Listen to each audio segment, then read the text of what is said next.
নমস্কার, আমি শিলাদিত্য ধারা চ্যানেলে তোমাদেরকে জানাই অনেক অনেক স্বাগত।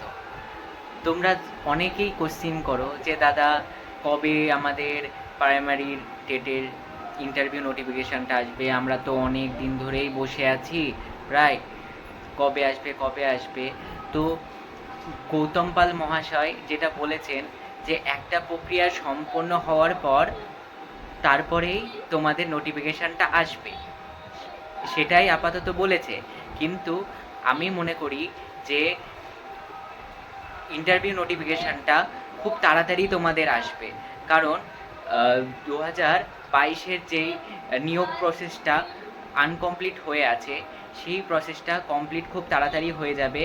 এবং তারপরে তোমাদের 2022-এর যারা টেট পরীক্ষা দিয়ে পাশ করে বসে আছো, তাদের ইন্টারভিউ নোটিফিকেশানটা খুব তাড়াতাড়ি চলে আসবে। তোমরা ধরে রাখো যে আগস্ট থেকে সেপ্টেম্বর মাস নাগাদ তোমাদের ইন্টারভিউ নোটিফিকেশানটা আসতে চলেছে, কারণ রাজ্য সরকারও আর চায় না যে তোমাদেরকে বসিয়ে রাখতে। তবে তোমরা নিশ্চিন্তে থাকো যে আগস্ট থেকে সেপ্টেম্বর মাস নাগাদ তোমাদের ইন্টারভিউ নোটিফিকেশানটা অবশ্যই আসবে। খুবই গুরুত্বপূর্ণ এই কথাটা। আর যেটা বলার, যে তোমরা এখন থেকে খুব ভালো করে প্রিপারেশান নিয়ে রাখো, কারণ খুব ভালো করে তোমাকে ইন্টারভিউটা দিতে হবে। কারণ তোমার অ্যাকাডেমিক স্কোরটা যাই হোক না কেন, তোমার ইন্টারভিউটাই কিন্তু মেন। তুমি যদি ইন্টারভিউটাই যদি দিতে পারো ঠিক করে, তাহলে তুমিও সেখানে বাজিমাত করবে। তাই জন্য তুমি ইন্টারভিউটা খুব ভালো করে দেবে। আর সেই ইন্টারভিউ রিলেটেড বিভিন্ন ভিডিও এই চ্যানেলে খুব তাড়াতাড়ি পোস্ট করা হবে। তাই বিভিন্ন রকম কোশ্চেনও আলোচনা করা হবে। তাই জন্য এই চ্যানেলটাকে অবশ্যই সাবস্ক্রাইব করে রাখবেন এবং বেল আইকনটা অবশ্যই টিকে রাখবেন। আর যেটা বলার, যে তোমরা যাই হোক না কেন, ভ্যাকান্সি যাই আসুক, যেটাই হোক না কেন, তোমরা অবশ্যই ইন্টারভিউর জন্য খুব ভালো করে প্রস্তুতি নাও। আর যে অনেকে কোশ্চিন করে যে 2023 সালে যারা টেট পাস করবে তারা কি ইন্টারভিউ প্রক্রিয়ায় বসতে পারবে?